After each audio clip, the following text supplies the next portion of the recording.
მივესალმები ჩვენს ტელემაყურებლებს 2000 სიტყვით არ შევებიძლია კომენტარი არ გავაკეთო იმასთან დაკავშირებით თქვენ აი ახლა პირდაპირ ეთერში აჩვენეთ და თარგმნეთ ვინაიდან შეუძლებელია რომ არ უხაროდეს ნებისმიერ ადამიანს საქართველოში იქნება თუ ევროპაში უკრაინასადმი აი ესეთი არნახული მორალური და პოლიტიკური მხარდაჭერა რასაც ჩვენ ახლა ვხედავთ ფაქტობრივად ევროპა თავის თავზე იღებს უკრაინის მხარდაჭერის ფინანსურ მხარეს საინტერესო იყო ნათქვამი იყო რომ გარდა იმ დიდი ძალი რესურსებისა რომლის გამოყოფას ევროკავშირი აპირებს და დიდი ბრიტანეთი აქ საუბარი იყო რუსეთის გაყინული აქტივების გამოყენებაზე ჩვენ ვიცით რომ ეს არის 3 მილიარდი 300 მილიარდი დოლარის ოდენობის ესეც ვიცით რომ არ არის იშვიათია პრეცედენტი თუ არ ჩავთვლით ირანს ან დავუშვათ იქ ავღანეთს და სხვას რომ ცენტრალური ბანკის ნებისმიერი ქვეყნის თუნდაც სამწუხაროდ აგრესორისაც კი ცენტრალური ბანკის რესურსებს შეხებოდა ვინმე ვინაიდან ეს არის რთული საკითხი რომელსაც შემდეგ სასამართლო დავები მოყვება როცა ვამბობთ რომ გაყინული თანხებიდან გამოყენება ხდება 5-6 მილიარდის ეს არის პროცენტი 300 მილიარდის ასე თქვა დაახლოებით შემოსავალი 2-3%-იც რომ მიიღოს არადა მატულობს დასავლეთში განთავსებულ ფასიან ქაღალდებში ამერიკის ფედის ასე თქვა ფასიანი ქაღალდები იქნება კომერციული ბანკები თუ სხვა სადაც რუსეთსაა განთავსებული ისე როგორც ჩვენი ეროვნული ბანკის რეზერვები როგორც არის განთავსებული დაახლოებით ამ სქემით მას მოაქვს შემოსავალი ეს შემოსავალი დაიბეგრა ასე თქვა 100%-ით შემოსავლის ექსპროპრიაცია შესაძლებელია და ამას უკვე იყენებენ მაგრამ აქ უკვე საუბარი იყო უკვე მომწიფთ აზრი და პირველი 2 დღის წინ კანადის პრემიერ-მინისტრს განაცხადა კანადაში 5-6 მილიარდია რუსეთის პირველი პრეცედენტი შექმნის მაგალითად რომ ამბობენ რომ ამ ფულს ჩამოვართმევთ რუსეთს დაახლოებით 200 მილიარდი ეს ევროპაშია და ბელგიაში ეს განთავსებული ამიტომ თუ ეს გადაწყდა 300 მილიარდი ეს არის იმ რაოდენობის თანხა რომელიც ასე ვთქვათ იყო უკრაინას 3 წლის განმავლობაში გაწეული ასე ვთქვათ აი ამ თავდაცვითი ომისათვის. იმიტომ რომ როგორც ვიცით 100 მილიარდი თავდაცვითი ომისათვისაც და ბიუჯეტის სტაბილიზაციისთვისაც მთლიანობაში. ეს გარდამაგისა დღეს ბატონო რომან მოვისმენთ ეს ცალკეული შემთხვევა, მაგრამ რაღაც გარკვეულ ტენდენციაზე ნორვეგიის პრემიერ-მინისტრის განცხადება ძალიან საინტერესო, მათ ტრილიონზე მეტი ფუნდი აქვს გადადებული და არნახული ფონდი სერიოზული დახმარების თაობაზე. ეს არის უნიკალური ფონდი ნორვეგია პატარა ქვეყანაა, მათ ეს ფული დახარჯონ თითოეული ადამიანი მილიონერი გახდება, მაგრამ ამ შეგვიძლია თქვათ რომ ტრამპის ასეთმა ქცევა, რაც გინდა დავარქვათ ცხივის კატალიზატორის როლი ითამაშა და შოკი და ასე შემდეგ. კატალიზატორის როლი ნამდვილად ითამაშა. მთავარი ამან მიიღოს უკვე სისტემური ხასიათი და ევროპის დემოკრატიულმა მთავრობებმა ამას აქვს მნიშვნელობა, ხო? იმიტომ რომ ერთ-ერთი შემაკავებელი და შემაფერხებელი ფაქტორია ფიქრი იმაზე, როგორ ირეაგირებს თუნდაც თავდაცვის ხარჯების ზრდაზე, რომელიც რაღაცას უნდა მოაკლდეს და ეს სოციალური და სხვა ხარჯები იქნება, ადგილობრივი საზოგადოებები, რომლებიც შემდეგ რამდენიმე წელში მიდიან და არჩევნებში ღებულობენ მონაწილეობას, ხო? ეს სირთულე აქვს ლიბერალურ დემოკრატიას, რამდენადაც ბევრი კარგი რამ აქვს, ასეთი ტიპის კრიზისული პერიოდის მართვის დროს ეს სირთულეებს ქმნის, რაზეც კაპიტალიზებას ახდენს პუტინისნაირი ავტორიტარული რეჟიმები, ხო? მაგრამ ახლა ხედავთ, რომ აი სტარმერი, რომელიც ლეიბორისტების ლიდერი არის კაცი. და ნუ აი წარმოუდგენელი ამბავი არა მარტო სამხედრო ხარჯების ზრდის თვალსაზრისით, არამედ საგარეო დახმარებების შეწყვეტის ხარჯზე იღებს ამ გადაწყვეტილებებს. ანუ არაორდინალური გადაწყვეტილებები უკვე მიიღება. მაგრამ ძალიან დიდი მნიშვნელობა აქვს იმას, რომ შეერთებული შტატების ზურგი ამას ყველაფერს გქონდეს. ძალიან საინტერესო რამ ახსენეთ. ნორვეგიის ხელშეუხებელი ფონდია და ხანდახან ყოველწლიურად მცირე რაოდენობის თანხას იღებენ, ეს არის მართლა ტრილიონი აქვს მობილიზებული. 1.8 ტრილიონი. ეს არის ნახევარი საუკუნის განმავლობაში ეს გროვდებოდა, ეს ნავთობისა და გაზის მოპოვებით შეგროვილი ფული და ამ ფულს არ ხარჯავენ და ჰოლანდია მაშინ ეკონომიკურ თეორიაში არ ვიცოდეთ ჰოლანდიური სინდრომი რა იყო. ჰოლანდიაში აღმოაჩინეს დიდი საბადოები, დაიწყეს ამ ფულის გამოყენება და შემდეგ მათი ვალუტა ესე გამყარდა რომ ექსპორტს ხელი შეუშალა და მე ეს ჰოლანდიური სინდრომი უკვე ეკონომიკურ თეორიაში შემოვიდა რომ აი ასეთი ნავთობისა და ამნაირი ფულის მიღება ამნაირი გზით მიღებული ფულის ხარჯვა შესაძლებელია მაგის დრო აღარ აქვს ბატონო რომან თუმცა ნორვეგიელების ენთუზიაზმზე ვახსენოთ ინფორმაცია რომელიც გუშინ გავრცელდა როდესაც ამერიკულ ქვეშა ნავს საწვავით მომარაგებაზე უარი უთხრეს ნორვეგიის ერთ-ერთ პოსტში და ამისთაობას განცხადება გააკეთეს. რა თქმა უნდა ჩვენ არავის არ გვაწყობს და არ გვინდა რომ ეს დაძაბულობა გაიზარდოს და ეს რაღაც ანტიამერიკული სენტიმენტები კიდევ უფრო მეტად გამძაფრდეს ჩვენ გვინდა პირიქით რომ სიტუაცია დაუბრუნდეს კონსტრუქციული თანამშრომლობის საერთოდ ყველას ინტერესშია. ბატონ რომან, საქართველოზე კონცენტრირდეთ. რომ დაუბრუნდეთ საქართველოს. რატომ? იმიტომ რომ მთავრობა გვეუბნება რომ ეკონომიკური ზრდა გვაქვს ამ დროს გნებავთ ფასების, გნებავთ გარშემო უმუშევრობის რაოდენობის მატების, ბიზნესის განწყობების, უძრავი ქონების ბაზარზე არსებული დინამიკის და ბევრი სხვა ინდიკატორით ყველაფერს რო თავი დავანებოთ, ჩვეულებრივი და კარგი დრო როცა იყო, მაშინაც კი იანვარში დიდი ზრდა არ იყო ხოლმე, ხო, იანვარი, თებერვალი ამ ხრივ სტაგნაციური პერიოდებია. საიდან ეს 11 მთელი თუ არ ვშტები 9% ზრდის? რადგან შეკითხოთ ამ სიუჟეტთან დაკავშირებით, ძალიან კარგი სიუჟეტი იყო, სული შემძლებელი, კიდევ ერთხელ გაგვახსენა თუ რა მოხდა და რამდენად უპასუხისმგებლობდა დანაშაულებრივი დიქცეოდა საქართველოს ხელისუფლება, რომელმაც გამოიწვია ადამიანების მსხვერპლი და შემდეგ ჭკუა ვერ ისწავლეს და დღეს აგერ დიდთვალებასაც კი ვერ უმკლავდებიან და ერთი ტრაქტორი ვერ უყიდიათ. ერთი ნახმარი ტრაქტორი, ჟანგე ტრაქტორი ვერ უყიდიათ და ამბობენ რომ აჭარაში რაში გჭირდება ესო, იქ მაინც ეს არის 5 წელიწადში ერთხელ ხდება თოვლი, მოდის თოვლი. როდესაც თეანა აჭარაში ყოველ წელიწადს თოვლია. და რადგან ფინანსები ახსენეთ, მე მხოლოდ ერთი მაგალითი მინდა მოვიყვანო და შევახსენო ჩვენს მაყურებლებს, რომ მთავრობაში არსებობს პრემიერ-მინისტრის სარეზერვო ფონდი. სარეზერვო ფონდი ეს არის ისეთი თანხა, რომელსაც ერთპიროვნულად განკარგავს მთავრობა, პირადად პრემიერ-მინისტრი არ ეკითხება პარლამენტს, არც ვიცით ჩვენ რაში იხარჯება.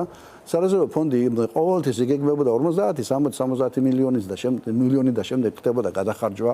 ამ ფონდით უნდა იყოს ისეთი ხარჯები დაფინანსებული, როგორც არის გვალვა, სტიქიურობები, დიდთოვლობა, ანუ ის რისი პროგნოზირებას არ შეიძლება და მოულოდნელად შეიძლება დაატყდეს ქვეყანას თავს. სინამდვილეში ამ ფონდში ქართულოსების მმართველობის პერიოდში 1.1 მილიარდი ლარი, წარმოგიდგენიათ, 1.1 მილიარდი ლარი იქნა აკუმულირებული, დაგეგმილი იყო 500 მილიონი, გადახარჯვა იყო 600 მილიონი და 1.1 მილიარდი ლარის პირობებში ორივე ერთფრენი ვერ იყიდეს. მე 13 წელი გავიდა და შოვში მომხდარი ტრაგედიის შემდეგ როგორც იქნა ერთი თორასები 10-15 მილიონი დოლარიც რა ორი ვერტფრენი ისი წელწადნახევრის შემდეგ შემოვიდა. საწავიდა ეს ფონდის ძირითადი დანიშნულებით კი არ იხარჯებოდა ფული, მისი 90% დაიხარჯა პოლიტიკურად, კორუფციაში, არავინ ვიცით ამ ფონდის ხარჯვის ასე ვთქვათ სტრუქტურა. დიდი ნაწილი იხარჯებოდა წინა საარჩევნოდ ორღობეებისა და ქუჩების შეკეთებაზე და საარჩევნოდ გულის მოგებაზე.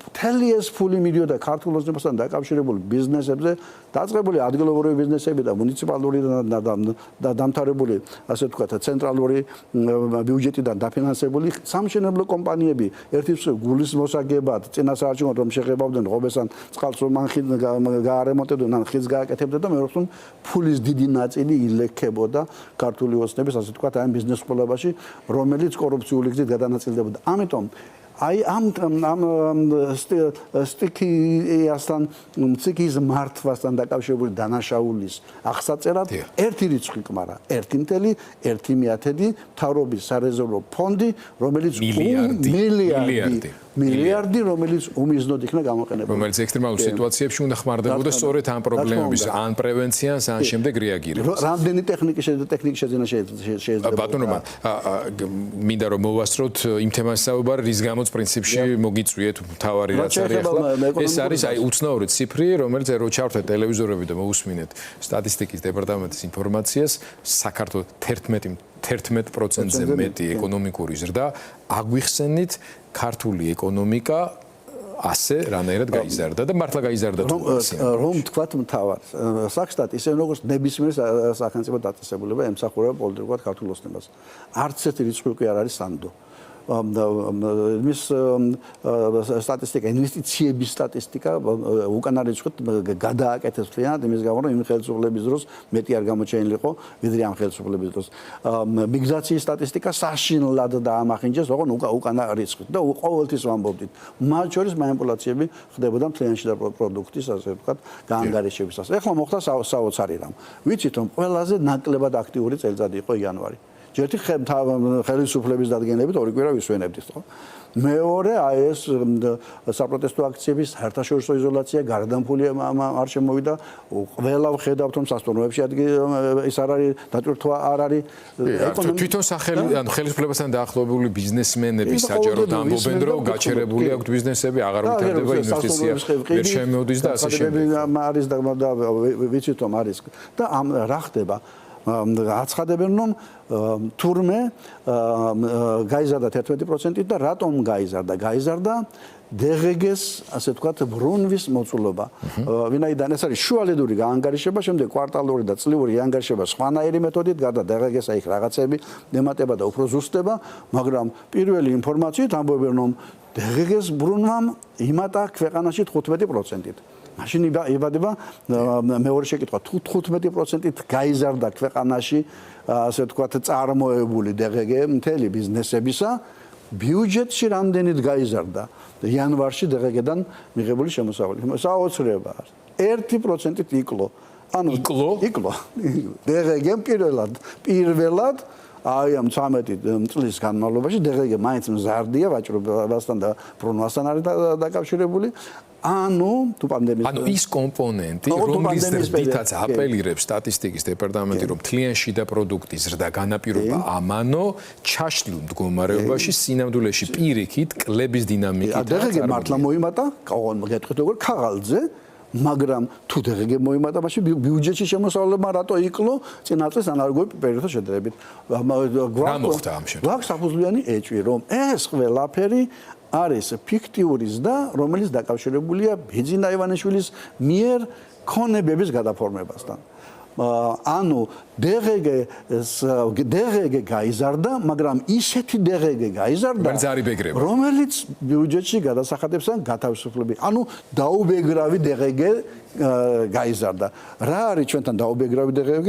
არის რაღაც მაგალითად მედიკამენტები არ იბეგრება, განათლება არ იბეგრება, მაგრამ იმდენი წამლები კი არ შემოუტანიათ ახლა საქართველოში. ანუ DGG-სგან განთავისუფლებული ბრუნვა უცნაური მოცულობით გაიზარდა.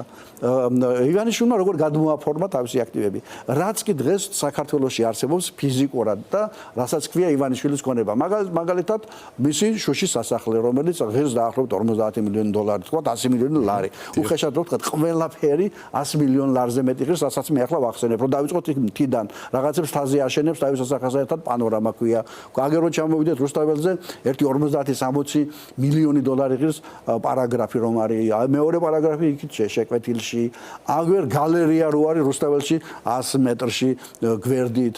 მიწები რაც კი მას საქართველოში გააჩნია, საქართველოს ყველა კუთხეში. დამშენებლობდა სხვა კომპანიები. თავისი ასე ვთქვათ ელიტა ბურჯი და რაღაცა. ანუ შეგვიძლია ვთქვათ რომ ეს ყველაფერი სად არის? ივანიშვილის საოჯახო ეკონომიკა გაიზარდა, მაგრამ საქართველოს ეკონომიკასთან შემოსავლებთან ამას ესენი ხომ აქ არსებობენ, ხომ დღეს ხომ აქ არიან ფიზიკურად, მაგრამ თურმე ესენი ყველაფერი გაფორმებული არის ოფშორებში და იანვრის თვეში 4 ოფშორული ზონიდან ერთი პანამა და კიდევ 3 სხვა 12 კომპანია გადმოიტანა ბიძინა ივანიშვილმა ქაღალდზე, მისმა მეუღლემ და შვილმა დააფუძნეს აქ შეპესეები, ერთს ქვია ატო, მეორეს რაღაცა მხატვრული სახელი და ამ შეპესეებში აქ არსებული ქონება, რომელიც აქ ფიზიკურად არის და დღემდე იხდიდნენ ქონების გადასახადს, სხვა შორის და 2030 წლამდე გათავისუფლდა, აქ არსებული ქონება გადმოიტანა. ეს რას ნიშნავს?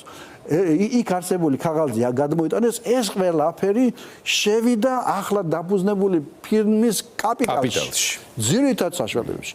ანუ მომავალში ახლა ჩვენ სამი თვის მერე რას დავინახავთ? პირდაპირ უცხოური ინვესტიციებიც იქნება გაზრდილი. ანუ შუშის სასახლე, რომელიც დგას, რომლის შენებლობისას რაც შემოვიდა შუშები თუ რაღაცები უცხოეთიდან, რომელიც ერთ დროს ინვესტიციაში აისახა სამი თვის შემდეგ, ესენი ინვესტიციაში იქნება პირდაპირ უცხოურ ინვესტიციაში ასახული. ეხლა თქვენ აქ სწორად შენიშნეთ ამ ნახატებთან დაკავშირებით. მან შემოიტანა 9 მილიარდი დოლარის ღირებულების, თუმცა შემცირებული 1 მილიარდი ღირს ნახატები და სკულპტურები. ეს არის რა თქმა უნდა იმპორტი. იმპორტი დღეს აღზრდის პირიქით იმპორტი ექსპორტს აკლდება და ის ამცირებს დღეს, მაგრამ ეს ივანიშვილმა კი არ შემოიტანა გასაყიდად.